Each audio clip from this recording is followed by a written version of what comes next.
नमस्कार शेतकरी बांधवांनो, तुमचं सर्वांचं कृषी किंग या शेतीविषयक योजनांची माहिती सांगणाऱ्या आणि हवामानाचा अचूक अंदाज सांगणाऱ्या तसेच भाजीपाला लागवड तंत्रज्ञानाविषयी माहिती सांगणाऱ्या यूट्यूब चॅनलमध्ये हार्दिक स्वागत आहे। आपण असेच नवनवीन व्हिडिओ बनत असतो।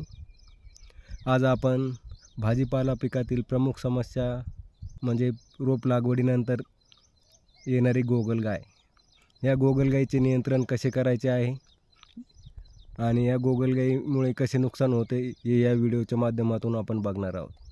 शेतकरी बांधवांनो, रोप लागवडीनंतर लगेच एका दिवसामध्ये गोगलगायीचा नुकसानीचा कार्यकाळ चालू होतो। गोगलगाय आपण या व्हिडिओमध्ये बघत आहोत की कशा प्रकारे नुकसान करत आहे। गोगलगाय हे टोमॅटोचे रोप आहे। या टोमॅटोचा पूर्ण दांडा गोगलगायीने खाल्ल्यामुळे हे झाड पूर्णतः कामातून गेलेले आहे। या गोगलगायीच्या नियंत्रणासाठी बाजारामध्ये विविध प्रकारचे औषध उपलब्ध आहेत। यापैकी आपल्याला स्नेल किल या नावाचे एक उत्कृष्ट औषध बाजारामध्ये उपलब्ध आहे।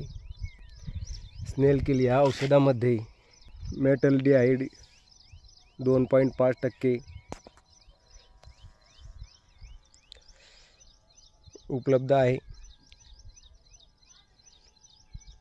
हे औषध एक आमिष म्हणून गोगलगायीसाठी वापरले जाते। प्रति एकरी 1 किलो पर्यंत याचा उपयोग करू शकता।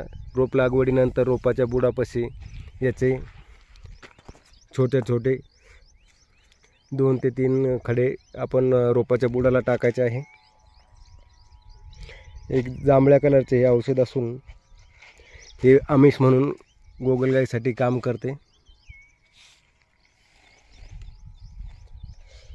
याची सरासरी 1 किलोची किंमत बाजारामध्ये 900 रुपये आहे।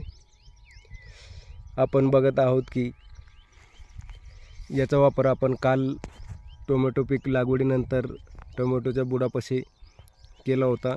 त्यानंतर आपण व्हिडिओमध्ये बघत आहोत की हे औषध खाऊन गोगलगाय मृत पावली आहे। अशा पद्धतीने आपण स्वस्तामध्ये आणि वेळीच भाजीपाला पिकांच्या रोपांचे संरक्षण गोगलगायीपासून करत आहोत।